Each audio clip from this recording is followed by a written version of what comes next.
Good morning, everyone. Thank you. I am admitting everyone. Thank you all for joining. We're just getting people in, and we'll start in 10:01. All right. Okay. Thank you. I am admitting more people. Thank you all for joining. All right. Good morning, everyone. Aiko again. If you don't know me, my name is Aiko. I'm part of the RMC team. Would like to thank you for joining Road Consulting's info sharing webinar on the GSA's current state of affairs.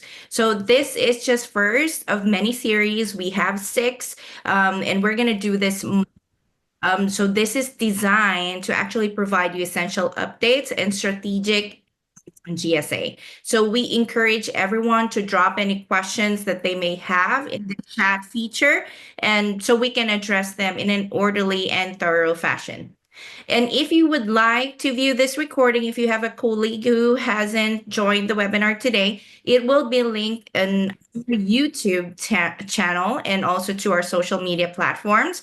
And once the webinar is also concluded, you are more than welcome to schedule a free consultation with our speaker as well. So now a brief introduction to our speaker today, Managing Director. Since 2009, Mike has assisted over 300 firms in acquiring government-wide acquisition contracts and GSA MAS contracts with Roadmap Consulting's GSA 360 service offering. So these contract awards have resulted in over $1 billion in task order awards with our RMC clients. Without further ado, I'm very privileged to introduce to you our managing director and speaker for today, Michael Birch. Mike, take it away. Great, great. Thank you so much, Aiko, and welcome to one of probably the next 6 months worth of updates, information sharing sessions we'd like to have with not only our customers that we do business with, but also folks that basically just want to kind of figure out what's going on in this very turbulent environment that we're now in the federal government contracting arena. A lot of change going on, a lot of confusion, a lot of fear. But I also advocate, as we've shared with a lot of our clients, a lot of opportunities too. So we're going to try to break it down put it into very simple terms so that you guys, as uh, government contractors, can kind of figure out your own strategic way of dealing with some of these changes that are being made. Our job is to empower you with information and to assist you if you should decide to work with us in trying to figure out how to position yourself within the federal government in the midst of all this change. Okay. So the most recent thing, and actually, as I say that, I have to correct myself. It is not the most recent thing that has happened within the federal government contracting arena, because it was another announcement a few days ago on changes being made within GSA that we haven't even had a chance to write the blog on yet. So even in the preparation of talking about Executive Order 14240, we now have another session we need to have on some of the changes within GSA, and I'll just kind of mention those throughout the presentation. But yeah, a lot of things going on. I guess the format to do is to first of all keep it short and sweet. We're not going to keep you all day. We're going to have a hard stop at 10:30 Eastern Standard Time. For those of you who have additional questions or anything you'd like to talk to us about, you can certainly give you a link at the end of the presentation to set up a Zoom call with us to talk about specific issues that you may have. So without further ado, let me dive right into it. Executive Order 14240 was announced back on March 20th, a couple of weeks ago, by President Trump. And this is all in an effort to eliminate waste and saving taxpayer dollars by consolidating procurement. This is a big deal because for those of you who are currently engaged in federal government contracting, you know that there are federal contract vehicles spread among all the agencies, right? Over 1,000 agencies spanning the entire world, obviously, comprising about $500 billion worth of activity on a average year in terms of spending, right?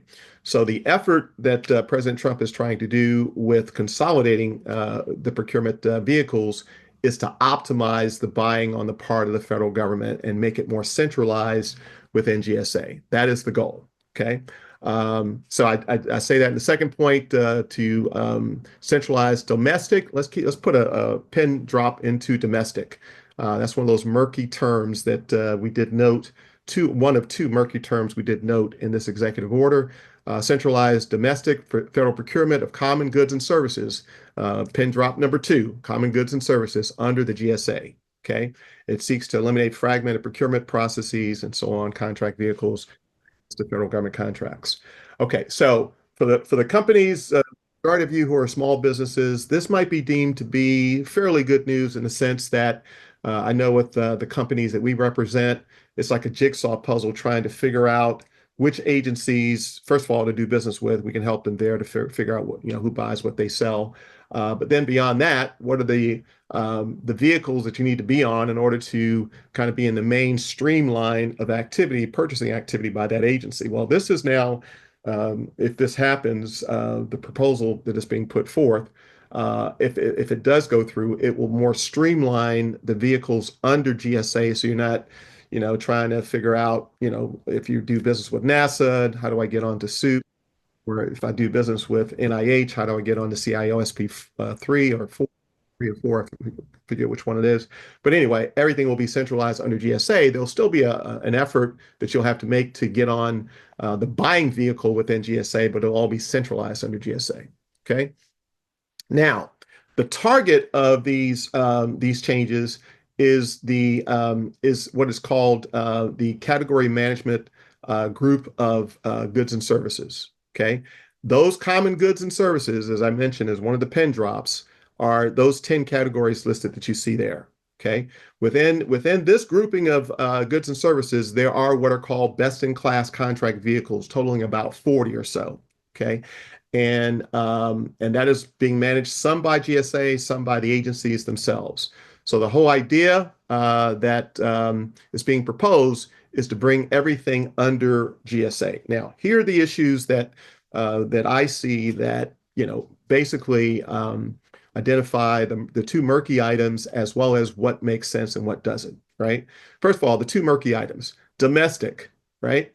So if you're the State Department or you're DoD, you can basically say, well, no, wait a minute. We're not a domestic organization. We're not a domestic agency. We do business worldwide. So yeah, it sounds like a great idea, but it's not for us. Okay. The other thing is that common goods and services. Well, some agencies, let me pick one like NIH might say, the services that we procure from the private sector are not common. They're very, very highly specialized. And so therefore, we don't see this fitting as something that we should have to comply with because we have a mission that's much different.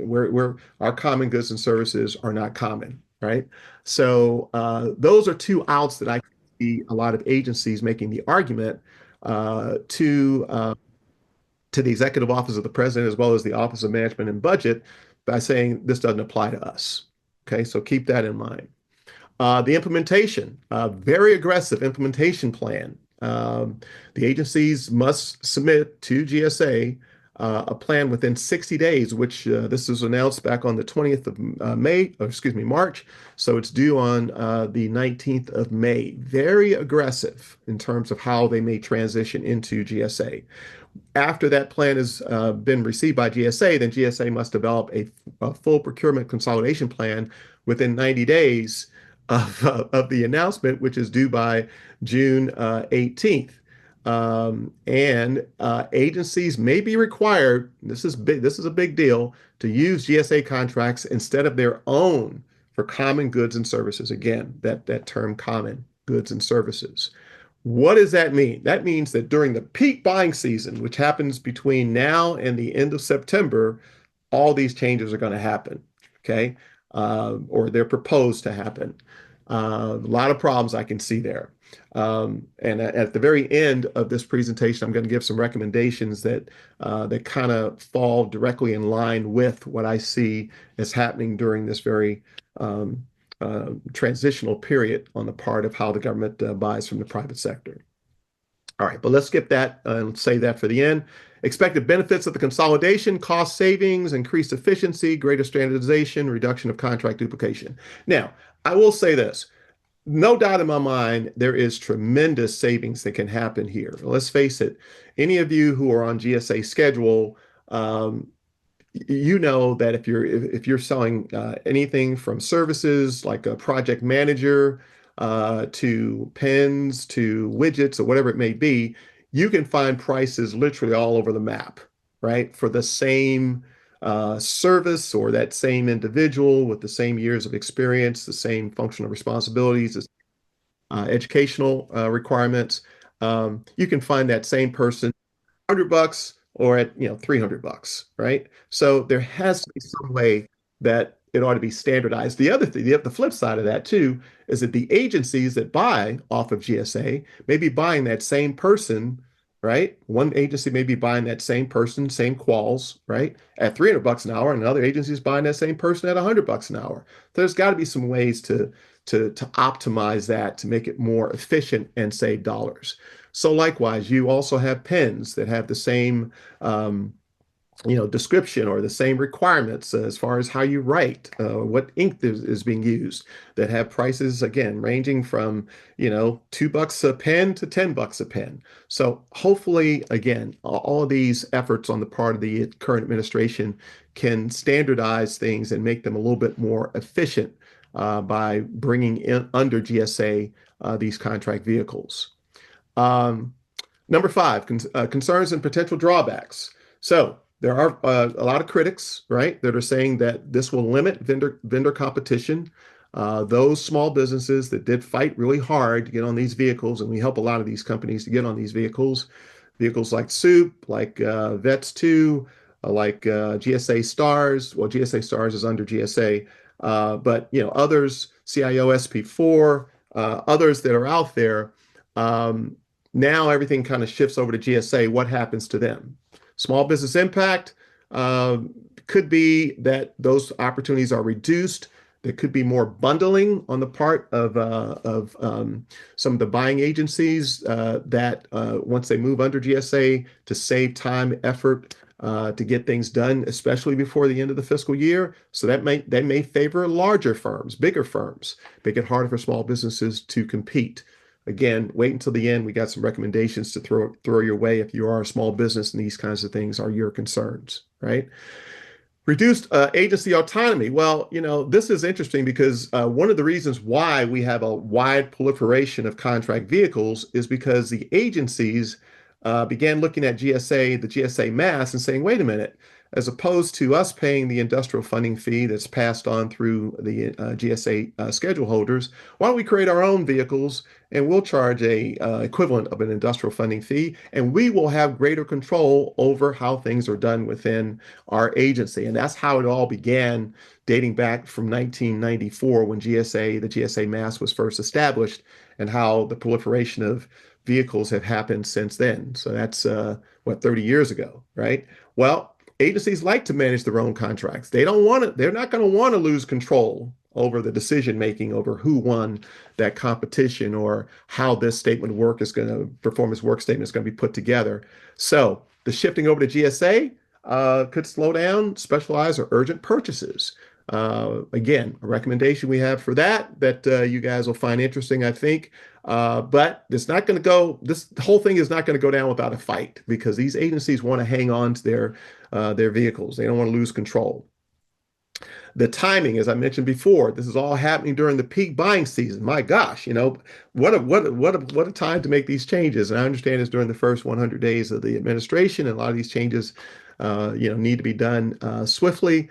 But boy, it's going to impact the buying season. It kind of reminds me of a couple of years ago, unexpected incident that happened for companies that were 8A certified. I think this happened 4 years ago, about 3 years ago, I want to say 2022. 8A companies, right during the July, August timeframe, the 8A program was suspended because of a Supreme Court challenge in the state of Tennessee. What that did for all the companies that had contracts that were pending as far as being awarded under the 8A program is it basically halted everything. Well, here's what happened. GSA did something that I thought was very ingenious. They put together very swiftly a GSA 8A contract vehicle, right? In order to facilitate a lot of the awards that were going to be 8A sole source, they enabled a contract vehicle that was not going to be challenged and could provide that avenue for 8A companies if you could get on the vehicle, if you could go to your GSA rep and or your GSA contracting officer and get that vehicle in place, then it did provide an avenue for you to get the awards. Okay, so a lot of our clients moved very swiftly and got on the vehicle, and a lot of them were able to get the awards that they otherwise would not have gotten based upon the suspension of the 8A program. So, what I think is going to happen this time? Similar situation with GSA and all the vehicles moving over to them. Something very similar. Again, in our recommendations that you'll hear at the end. Impact on existing contracts.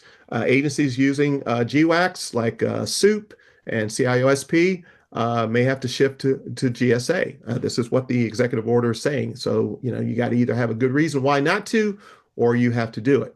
The contracts may not fit into the GSA structure. So GSA.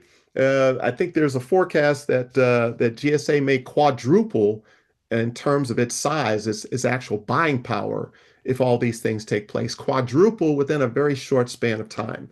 There's a lot here to unpack as far as what is feasible, what may actually happen. It's going to be interesting. We're going to be monitoring this over the next few months, and as Aiko mentioned, we're going to have updates that we'll provide to you as things unfold. Okay. Um, Long-term government suppliers may need to adjust. That's an understatement to this new GSA standard. Industry reactions, what we've seen in talking with a lot of our folks that we do business with, as well as others, is that this may drive cost savings, improve federal spending transparency. Those are the supporters. The critics say it's going to stifle competition. It's going to limit innovation. Innovation being limited, what does that mean exactly? That means that a lot of these agencies have learned how to adapt their contract vehicle that they use to their mission objective as an agency and to the audience, the actual customers within their agency they're trying to satisfy, and also have that flow down to the requirements for the contractors that they have come in, right? So there is, the old saying, you got to be close to your customer. Well, these agencies have gotten very close to the mission, the programs that they support. Well, now you're going to shift everything over to GSA. GSA is not going to have that same closeness with that agency. In fact, they're going to be close with a lot of agencies, which is going to, I think, stretch their limits. And in many ways, I can see it limiting innovation, and it should complicate the procurement for non-standardized needs. Again, back to that original murky term, common goods and services. Well, not everything is common in terms of goods and services. Okay, so number 8, future considerations. The agencies accustomed to using their own contract vehicles will resist. No doubt in my mind, they're going to resist. And they're going to probably seek refuge under those two things that I mentioned. Either we're not domestic in terms of our mission objective, and our services and our goods are not common. So we can't, this does not apply to us. I can see that happening. Congressional oversight. Yeah, these same agencies may be going to the agency's heads may be going to their congressional folks and saying, we got to stop this. This can't happen. Policy changes in the election year, new administration, all that. We can't control that. So here's what I'm suggesting that most companies that are small businesses do, and of course these suggestions will be further developed as we hear more information. By the way, this is all being done as we speak.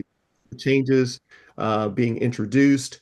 The agencies are, of course, the future agencies, as I mentioned here, they're going back and forth with the executive office to say, doesn't apply to us. This doesn't make sense. Here's our argument. So a lot of this is going to be unfolding over the next couple of months. But here, I always like to say, as the voice of small business, I like to put myself in your seats. Okay, this is a lot of noise. Let's just find out where the signal is. Where do we hone in on the signal? How do we figure out what is our path forward, right?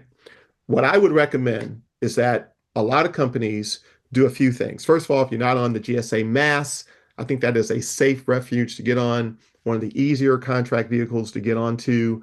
Um, why do I suggest that? Because the GSA Mass is going to be exempt from all these changes that are happening within all these different agencies. These different agencies do use the GSA Mass, maybe not to the full extent that they would otherwise, but I think a lot of orders may through the GSA Mass.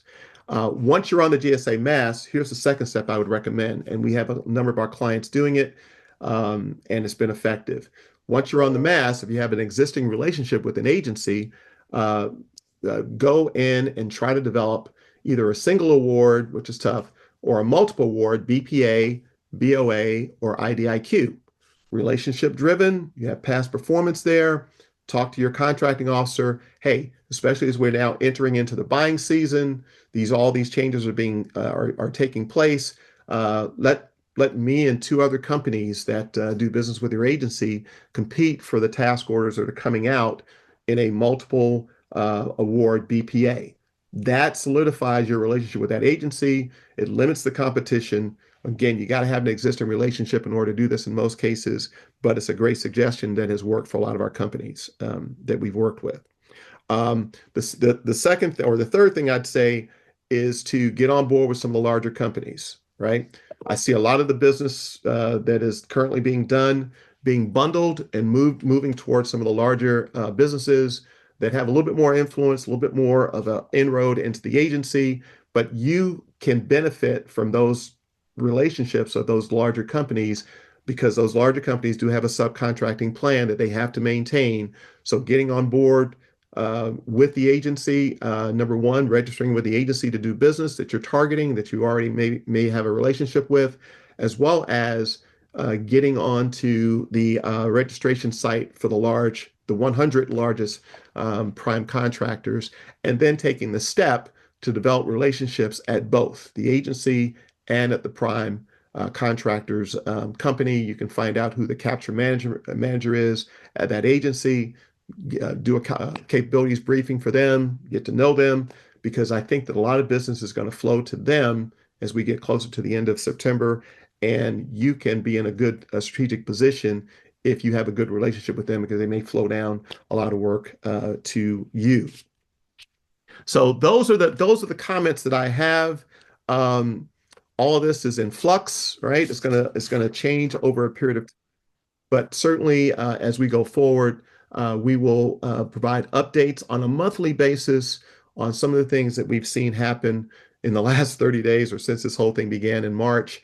And hopefully, you can benefit from some of our comments. If you would like to talk to us directly, as I said, ICO can provide you with a link that we can schedule a 15-minute Zoom call with you to talk about how we could be of assistance to you. Be happy to do that. At this point, Aiko, I think I'll stop and ask for questions since we have another 7 minutes left. We do have a hard stop at 9:30, so we'll take the next 7 minutes for questions. Okay, thank you, Mike. Yes, we do have a question in the chat, and this is from Celeste. And she is asking, will GSA issue new schedules or use vendors already in place? Well, the GSA solicitation, the GS solicitation is always available, right? So anyone can get onto GSA at any point in time. So the answer is there won't be any new issuing of schedules well, there'll be new contracts awarded by GSA, but the solicitation is always available. The other thing too, by the way, we do have another handout that I'd like to, if you guys can let us know if you're interested, we'd like to send them to you. We do have a GSA best practices document that lists about 7 best practices. Developing the BPA, BOA, or IDIQ is one of the best practices, but we have 6 others that you may want to look at and to optimize your GSA schedule, right? But optimizing your GSA schedule is a good idea. We have a number of companies we're working with right now that are really, increasing the number of labor categories, increasing the solutions they have on their schedule, readying themselves for the fiscal year-end run that would take place at any point in time, in any government year, but especially during this period of time that we're in right now. So, yeah, the answer is you can get on schedule at any point in time. All right. Another question from Zishan. What would happen if two vehicles or GWACs are procuring same services? For example, GSA Mass and GSA Stars. Would they be consolidated together? Well, I think both the Mass and the Stars vehicles have different scopes. GSA Stars is largely, IT related. You do have some crossover on the 5401, 51S special item number on the GSA Mass, but by and large, they kind of swim in two different pools. I mean, a lot of times it's up to the ordering agency which one they want to access based upon whatever their scope of work may be. But by and large, I don't think there'll be any conflict there. Now, I do think that there'll be conflict as we begin to migrate other contract vehicles into GSA. There may be some streamlining there that take place, but I don't think there will be much between Stars and Mass as far as conflicts or, issues where the two are basically accomplishing the same thing. Thank you. Hope that answers. For Chris, morning, has anyone addressed the increased pricing caused by tariffs and the resulting need to complete a significant EPA modification that will exceed the normal 10% threshold? Great question. The answer is no. All of this is, we'll probably have an answer for you at our next at our next session in May. But no, we have not seen anything come across the wire from the government as far as, or from GSA specifically, as far as how they may look to modify the EPA vehicle or the EPA trigger that they have that allows for contractors to adjust their pricing because that's a big deal and it's real. So look for changes to come from GSA as we get them. We will certainly pass you. Thank you, Mike. Jamie, what will happen to the agency's contracting officers since they will no longer be monitoring the contracts? Well, the agency contracting officers, I think you may have meant the actual contract vehicles contracting officers. I don't think they're going to be affected because they still have to do the work within the agency. They still have to procure with contractors and monitor performance and all those kinds of things. I think what the question is more geared toward is, you have these PMOs that are set up within the agencies that have, direct management responsibility over the vehicle themselves. And those will be affected certainly by the changes moving more toward GSA. But the actual contracting officers that are engaging with the private sector and satisfying the program responsibilities, I don't think those folks will be affected at all. There will be some, there's GSA is expecting massive layoffs. As they streamline, as they begin to, and one of the things we're going to talk about in May is the change that just came out where GSA is announcing, even forget all the things we just talked about today, they're announcing changes within GSA that are going to streamline costs, efficiencies, and that sort of thing. Oh, and it involves a lot of companies now being pushed off of GSA that do not meet that $100,000 sales requirement in those first 5 years of being on contract. We fight that battle. We fought that battle over the years with a lot of our clients on behalf of our clients, I should say. And we've gotten some extensions, but I think those extensions may be a thing of the past. I think if you're not hitting that 100K mark at the end of GSA will say goodbye and have you leave the vehicle. And I could also see that happening too with all the other vehicles, the contract vehicles that are being migrated over to GSA.